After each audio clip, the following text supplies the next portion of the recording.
ఓం శ్రీ సాయిరామ్. సాయి డైరీలో భాగంగా ఫిబ్రవరి 21వ తేదీ గుంటూరులో సాయి మందిరానికి, అరండల్పేటలో ఉన్న సాయి మందిరానికి మెహర్ బాబా చేతుల మీదుగా శంకుస్థాపన. 21/2/1954 గుంటూరు అండల్పేట 7వ లైన్లో శ్రీ సాయిబాబా మందిరానికి మెహర్ బాబా గారి చేతుల మీదుగా శంకుస్థాపన జరిగింది.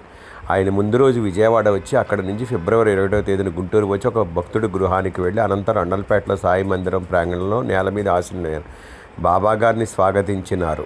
ఇక్కడ నిర్మించనున్న సాయి మందిరానికి మీ దివ్య ఆశీస్సులు ఇవ్వండి వేడుకున్న మెహర్ బాబా చేతుల మీదుగా పునాది చేయడం ఒక రాయిని ప్రతిష్ఠించేందుకు సాయిబాబా చిత్రపటాన్ని అందించారు. అక్కడ పందిట్లో ఉన్న ప్రజలకు దర్శనమిచ్చి ఈ ముదసలి సాయిబాబా ప్రత్యేకమైన మహిళ, నాటికి నేటికి ఏ కొద్ది మందో గ్రహించగలరు. మనందరం ఒకటే, ప్రతి ఒక్కరిలో అనంతుడైన దేవాది దేవుడు ఉన్నాడు. నేను మీ అందరిలో ఒక్కడని భావించి మీ ముందర నేలపై కూర్చొని ఉన్నానని అన్నారు.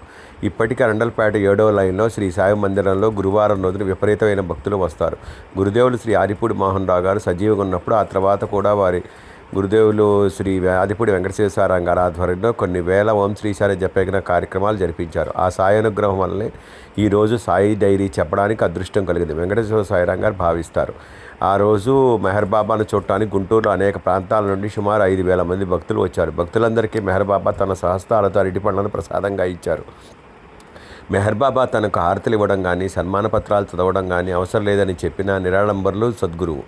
ఆ మందిరం యొక్క విశిష్టతను ఈనాటికి తెలియజేస్తూ ఆ మందిరం శిలాఫలకపై మెహర్ బాబా చేతుల మీదుగా జరిగిన శంకుస్థాపన గురించి రాసి ఉంటుంది. సాయి భక్తులు గుంటూరు నల్లపేట 7వ లైన్లో ఉన్న శ్రీ సాయి మందిరాన్ని తప్పకుండా దర్శించగలరు. అతి పురాతనమైన మందిరం శ్రీ సాయి మందిరం. గుంటూరు నల్లపేట 7వ లైన్లో ఉన్న శ్రీ సాయిబాబా మందిరం మెహర్ బాబా చేతుల మీదుగా శంకుస్థాపన జరిగిన ఏకైక మందిరం ఇదేనండి గుంటూరు జిల్లాలో. స్వస్తి.